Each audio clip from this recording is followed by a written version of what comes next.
Today, I'm there here with Wendy May. She is a purpose coach, and she is going to talk to us today, you guessed, about finding your purpose. I'm sure that's where we're going with this. So, Wendy, thank you. Thank you for joining us today. You do us a favor, tell us a little bit about yourself, and please explain to us what a purpose coach is. Yeah. So I am joining you from southern Thailand, from an island called Koh Phangan, where I've been living for the past 4 or 5 years. And Purpose Coach is one of many things that I do. And with that, what I'm doing is basically helping people to find more meaning and fulfillment in their day-to-day lives. And a lot of it is ultimately about alignment. From my perspective, it's around helping people figure out where their place is in the world, where they can feel alive and feel aligned, able to contribute their gifts and feel like they're doing something creatively to make the world a better place. So, during these times, and I know you're in Thailand, but I mean, and I don't want to go pandemic on us, but during these times, are you finding more people are looking for purpose? Yeah, absolutely. I think it's the number one question on people's minds right now because we've had a massive reorganization of our reality this year, and a lot of people have been dislocated in many dimensions of their life, whether it's relationships or work or location, losing loved ones, and all these kinds of massive events in our lives. I think bring us to question, why are we here? What are we doing? It's just we've been put on a massive timeout, basically. And when you're on timeout, I think it's a natural human tendency to want to reflect on what exactly am I doing with my life? Mhm. So you have a book, right? Regenerative purpose. Can we Yes. talk a little bit about the concept of oh my goodness, regenerative purpose and what this, what does that mean? Yeah. What the heck is regenerative purpose? Can you say it 5 times fast? Nope. I Regenerative can't even purpose. say it one time slow. So Yeah. So regenerative purpose for me is basically it turns a traditional notion of purpose on its head. And I would say the traditional notion of purpose is when we talk about finding our purpose or figuring out our purpose, and we treat it as something that is mine or yours, and that there's sort of a single purpose that's basically encoded in us somehow, and that we need to discover it or diagnose it, that's the traditional view of purpose.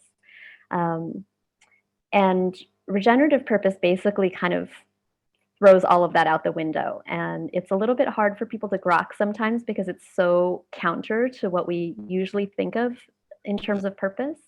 But I would say there's a few different distinctions. One is that it's not about an objective, right? So, like a lot of times we think of purpose as a goal of something that we need to achieve. And for me, with regenerative purpose, it's much more of a practice. It's something that is ongoing, something that you treat as more guidelines than a goalpost. So it's kind of a way of seeing if you're on track, but it's not so much of a place that you arrive or that you can achieve, or even just say that I've figured it out once and you're done.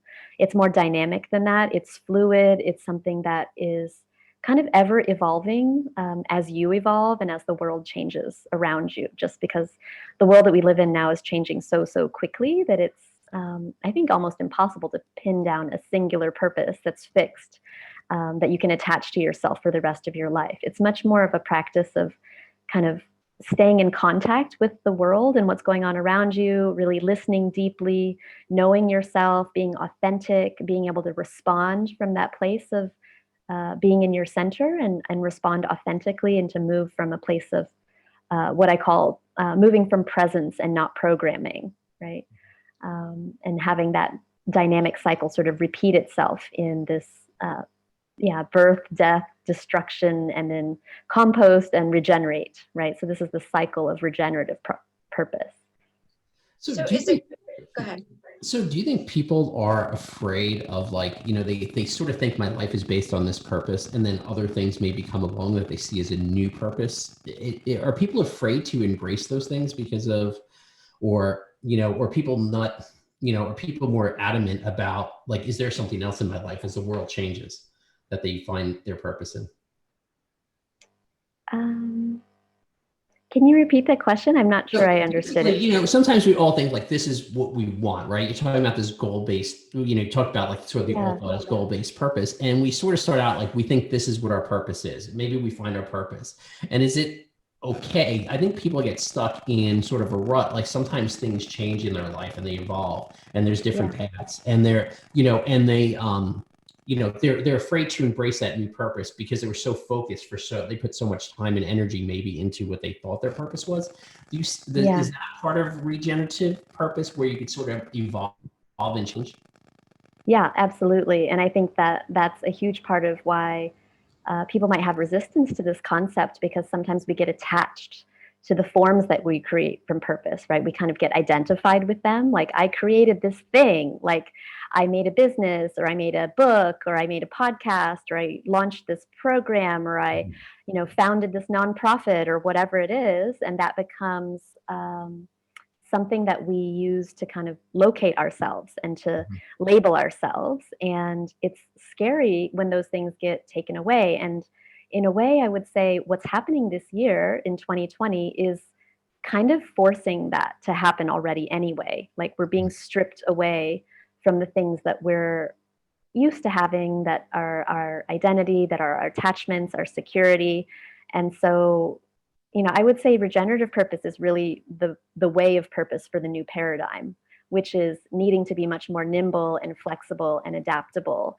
Um, and beyond that, also co-creating our purpose in connection with community, right? So it's not my purpose or your purpose. It's a co-creation, right? That purpose doesn't really exist in a vacuum or in isolation. That purpose is always kind of emerging in this relational field between us and the rest of the world. So we can't just sort of decide what our purpose is and then go into a room and then work on it by ourselves, right? We need to be in touch with other human beings, with our ecosystems, with our local communities, and always be listening and responding. So what is the goal then of, if there's no goal, right? If regenerative purpose doesn't exactly have a goal, then what should someone be looking to achieve? Like, what should be the thing that we work toward in this type of work? Yeah. I mean, I think that the core of it is that there is no goal and there is nothing to achieve. If I can kind of answer the question that I think you're asking, which is why would anybody take this on? Which Um, I maybe that's the question. I think it's um, I think it's because when we're connected to purpose, we are happier. We live longer lives. I mean, there's scientific research that shows that people who have a sense of meaning and purpose in their lives live longer, they're happier, they're more fulfilled, they have, yeah, just general well being. So I think that in terms of living a fully human life, it's, um, it's something that we all kind of crave on a very deep, like almost soul level. Mhm. To feel like our life is useful for something is just yeah, I think something that humans have been interested in since the beginning of time. um, So is in it more terms like of the like, goal is happiness or contentment, yeah, I mean, I would say it's alignment. It's alignment? basically knowing where your place in the world is. There's an ease, I guess, and a relaxation that comes when you kind of know, okay, I'm here for this. And then you can put down everything that is not yours to carry, which brings this relaxation and this ease. But then at the same time, this idea that you're here to do something gives you fire, right? It gives you that power and that motivation to get up in the morning, even when you might be tired or frustrated, or you didn't sleep. Um, your kids are crying, your head hurts, or whatever, and you have a reason to get up in the morning and to work and to do Mhm. something, or to put effort and energy in a direction. So there's equally this relaxation that comes with it, as well as an activation. So I think regenerative purpose is really helping us be in that balance of relaxation, that, okay, purpose is happening anyway. It's this larger movement that I'm just a node in the web of. It's not all up to me that I have to make it happen. So you can kind of breathe a sigh of relief about that you don't have to save the world by yourself. But at the same time, it's activating, right? It gets you going. You're like, oh, okay, I care about this. So I'm going to make decisions and devote my time and energy according to my values. And that feels good, basically. So you mentioned alignment a couple of times, right? So Yeah. how does one sort of find their alignment, right? Because it seems like you almost need to do that before you get to your purpose, correct? Right. Yeah, I So think, how do you know when you're aligned, I guess is what I'm asking. yeah. Well, so how you know you're aligned is very much linked to how you get to alignment. So I'll sort of answer the question both ways. In the research that I did for my book, I interviewed a lot of people and asked them about how do you know when you're on purpose? What does it feel like? And the things that people talked about were um, I feel good about being myself. I feel good about helping other people. I feel like I'm supported by the universe, and I feel like things are sort of easy, and I'm sort of receiving things Mhm. easily, right? So, those four themes that came through the interviews are very much tied to the what I call the four core purpose qualities. So, this might go back to what you were asking before, Nicolette, about like, okay, what are we actually working on or working towards then if there's no goal? And in the coaching that I do, what I do is I work with people on cultivating these four core purpose qualities because in my own life experience and also my clients, when we develop these qualities within ourselves, we start to experience being purposeful more and more. And the qualities are authenticity, attunement, responsiveness, and receptivity. Um, Authenticity, I think, is pretty self explanatory, right? It's just sort of uh, showing up without shame, right? Being our whole selves and not hiding anything and really embracing all aspects of ourselves, including our privilege, right? Which is sort of a hot topic these days, talking about, people with different degrees of privilege or different dimensions of privilege and how we use that to serve others. Um, with attunement, it's really about deeply listening. It's about how to filter out the noise, right? So we get so many signals. We're just bombarded with like all kinds of advertisements and media and distractions. So attunement is really about filtering out the noise so that we can receive the signals that we're meant to receive that have quality information for us. Um, Responsiveness is a quality that is sort of the antithesis to reactivity or programming, or I would say conditioned behaviors. So, responsiveness is really about that aliveness that allows you to take actions from presence. So, you're calm, you're centered, you're not trying to meet expectations or acting on obligations. You're just uh, engaging in a true movement that comes from some kind of yeah, a wise and kind of aligned response.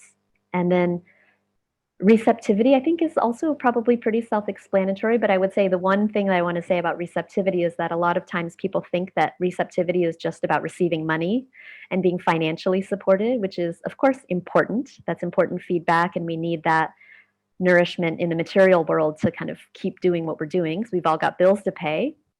But receptivity is also about receiving guidance. It's about being open to signals. It's about being open to synchronicities, random meetings. It's also about sometimes being redirected by rejection. So if something isn't working, being receptive to that and being able to pivot and change direction to something new. So you also talk about pain. Where does pain fit into all of this? Because I mean, I think personally, I think there are a lot of motivators in the world, but Yeah. for me, pain is my only one because I don't do anything different until I'm suffering. Other than that, there's nothing else is going to work. No, you talk about pain as a motivator, and how does that fit into this purpose? Yeah. So I love making up acronyms. So one of the acronyms that I made up in the book is that PAIN stands for personally activating information. No, you're a type of pain, Nicolette. But it is personally activating information, right? When we're suffering and like we have that discomfort to the point where we don't really have a choice but to do something about it. That is, it moves us, right? So personally activating information is pain, and it's, we think of pain as something uncomfortable. We don't like it. We want to get rid of it. It's like an ouch, But when you think about it on a body level, pain is basically, it's a highlighter.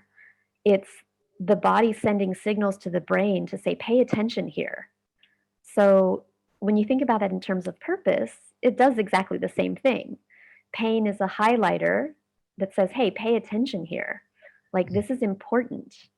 It's a You need to pay. survival skill also, because without pain, think about someone who can't feel that their hand is on fire, right? I mean, you burn, and then you burn. So it's kind of like a means to survival as well. Yeah, absolutely. Absolutely. So it's a very, it's an adaptable thing that we experience pain, and our body and our mind responds to pain in a certain way, which is, it's natural. And we've sort of, we've sort of, we've gotten distant from that, I would say, right? So we've sort of, this like kind of no pain, no gain attitude of modern society, I would say, kind of has taught us to ignore these signals, to the point where it's not healthy. But yeah, our body has really deep wisdom. So it's good for us to listen to that and pay attention when there's pain. So what would you tell someone who is looking for their purpose right now? What are some actions that someone can take right now, aside from working with you, Wendy? What can someone do, on an everyday scale, to kind of help hone that regenerative purpose? Yeah. I mean, the first thing I would say is stop looking for your purpose because it's not something to find. Um, and a lot of people fight me on that, and they're like, no, but like, I need to look for it. I need to do stuff to figure it out. But this is actually kind of the old paradigm purpose, in my opinion, right? Which is that goal oriented, singular, personal purpose. So give yourself permission to not look for purpose and trust that purpose will find you.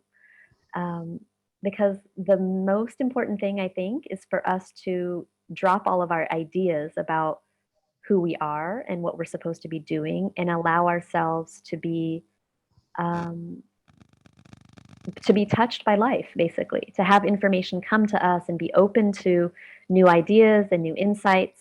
And for that to happen, we need to kind of let go of everything that we think we know about ourselves, about life, about the world, about our work. And so the first thing to do is stop looking and just kind of get comfortable with the emptiness, and this is such a scary thing. And we're right in the middle of this right now, right? We've been forced, like I said, to go into that emptiness of, I don't know who I am. I don't know what I'm doing. And I would say, have patience with that process and relax into it and trust that, there's going to be gold that is mined out of that emptiness.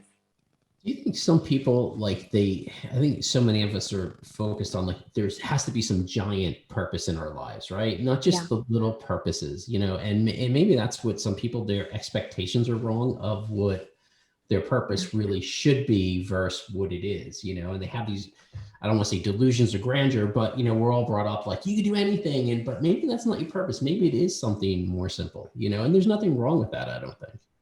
Yeah, absolutely. And this is definitely part of regenerative purpose, is that it's not about the form, right? So sometimes purpose can be served in a fleeting encounter, right? It doesn't necessarily even have to take a form. And if it does take a form, the form can be temporary, right? It might be, you build a company that lasts for 100 years that you pass on to your grandchildren or your great grandchildren.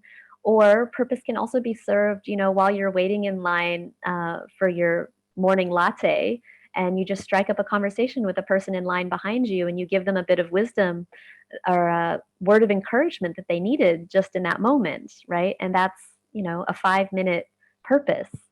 But, that's also purpose. And the other thing I would say about that is that, to get away from this idea that purpose is a form, it's about the thing that we create that we can put our name on, that basically it's all about where we invest our time and energy, right? So if you think about all the little decisions that you make on a day-to-day basis, whether it's where you buy your groceries from, where you send your kids to school, what kind of car you drive or don't drive, Mhm. um, what kind of websites you go to get information from, right? All of these things are choices that we make often out of habit, right? But if we start to make those choices out of conscious intention, that also starts to serve a purpose, right? Because collectively, if millions of people start to boycott XYZ company, right, that has an impact, right, Mhm. which is purpose. So it has to do with making decisions from your values in terms of like where you shop or where you don't shop. I took my self-published book off of Amazon for that reason, right? That's an example of regenerative purpose. It's like it's a small drop in the bucket. I'm not going to single-handedly take down Amazon, but I realized that uh, their values or the way that they deal with their independent authors wasn't aligned with me. Mhm. And so I decided to divest my time and energy from that platform. Mhm. So that's also my part of my regenerative purpose. So you mentioned a couple of times about like the I don't want to say the I verse we, but the I and the we, right? Sort Yeah. of like an individual and a collective. And I can't remember the name of the book, but it's an Indian book and it's written in first person plural or second person plural. I think Hmm. it's Anthropora, and it's sort of like that ideal that it's the same concept. Like, first person novels written by the view of the main character. And this is written by the view of, I think, like a community or a city. I can't remember. And is that more of what you're talking about in sort of this bigger purpose that involves more than just, you as an individual? Yeah, absolutely. So I talk about that it's the shift from personal empire building and Mhm. being concerned about your own legacy of I, me, mine, and shifting to an orientation towards wave making. So, this expression about how we're all water droplets in a wave, right? So, in this analogy, it's sort of like, yeah, all the water droplets need to be there for the wave to exist, but there's no one water droplet that's more important than another. And actually, none of them are going anywhere without everyone else, right? So, but then together, that wave is like becomes like a tsunami and can really like change landscapes. Mhm. I like that. So, Wendy, please tell us, and your book is not on Amazon. So, tell us where we can learn more about you and what you do, and where we can find your book, and anything else you want to leave us with today. Yeah. You can find the book through regenerativepurpose.com. And you can also find out about me and more of the other work that I do in coaching and programs at heywendymay.com. And that's also my same handle on social media. So, Hey Wendy May, on Facebook, on Instagram, LinkedIn, Medium. And we'll put those links in the description below so everybody can find them. Yeah. We thank you so much for your work and thank you for joining us today. We really appreciate it. Yeah. Thank you for having me. It's been a pleasure to chat with you.